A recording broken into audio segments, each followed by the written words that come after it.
memaafkan tapi menolak untuk berjumpa. Bolehkah?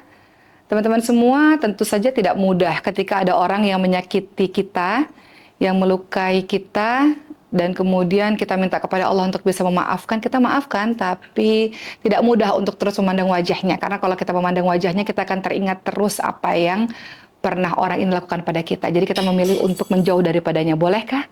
Boleh, teman-teman semua. Yang paling penting dalam kehidupan kita adalah kita memaafkan, hati kita lapang. Adapun kita menjaga jarak dengannya bukan memutuskan tali silaturahmi, melainkan untuk menjaga diri kita untuk tidak teringat kembali dengan hal-hal yang menyakiti. Hal ini pernah terjadi kepada Nabi Muhammad SAW. Ingat peristiwa perang Uhud pada tahun 3 Hijriah.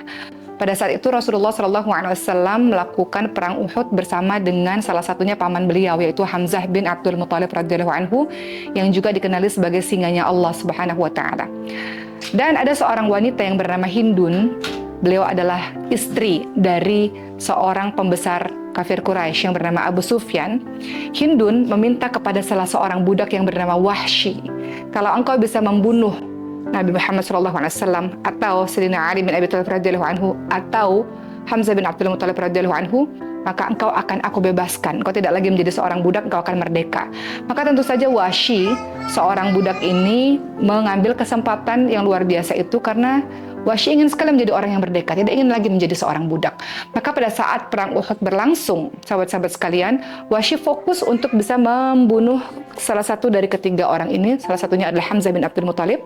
Dari kejauhan, Wahsy fokus untuk melihat gerak-gerik Hamzah, dan sampai dirasa pada saat yang tepat, Wahsy langsung melempar tombaknya, dan tombak tersebut tepat mengenai perutnya Hamzah bin Abdul Muthalib radhiyallahu anhu, dan akhirnya Hamzah bin Abdul Muthalib radhiyallahu anhu pun menjadi seorang syahid di perang Uhud. Tentu saja kematian Hamzah bin Abdul Muthalib radhiyallahu anhu sangat menyakiti hati Rasulullah SAW, karena tidak hanya sekedar ditombak, tapi selanjutnya Hindun datang ke jenazah Hamzah bin Abdul Muthalib dan kemudian dibelah dadanya dan dimakan jantungnya tersebut.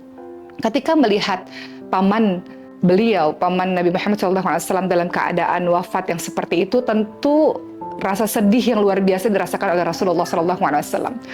Waktu terus berjalan bertahun-tahun kemudian sampailah peristiwa pada tahun 8 Hijriah, pada peristiwa Fathu Mekah atau pembebasan kota Mekah. Orang-orang berbondong-bondong untuk memasuki agama Allah Subhanahu wa taala, termasuk Wahsy.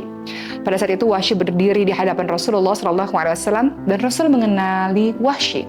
Rasul bertanya kepada Wahsy, "Engkaukah Wahsy yang membunuh pamanku Hamzah bin Abdul Muthalib?" Kemudian Wahsy mengangguk, "Iya ya Rasulullah." Wahsy, ceritakan kepadaku bagaimana cara engkau membunuh Hamzah bin Abdul Muthalib. Rasulullah ingin tahu bagaimana jasad dari pamannya bisa seperti itu, apa yang dilakukan Wahsy sebetulnya.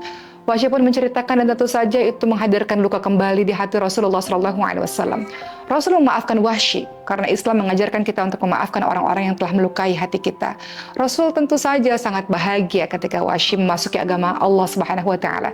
Namun Rasul tidak sanggup untuk memandang wajah Wahsy lagi. Kenapa? Setiap kali memandang wajah Wahsy, maka teringat kisah pada saat perang Uhud bagaimana Wahsy membunuh Hamzah bin Abdul Muthalib. Maka apa kata Nabi Muhammad SAW? "Ya Wahsy, jauhkanlah wajahmu di hadapanku selamanya." Maka sejak saat itulah Wahsy tidak pernah lagi berdekatan dengan Rasulullah SAW, karena Wahsy tahu betapa menyakitkan apa yang telah diperbuatnya kepada paman yang dicintai oleh Nabi, yaitu Hamzah bin Abdul Muthalib.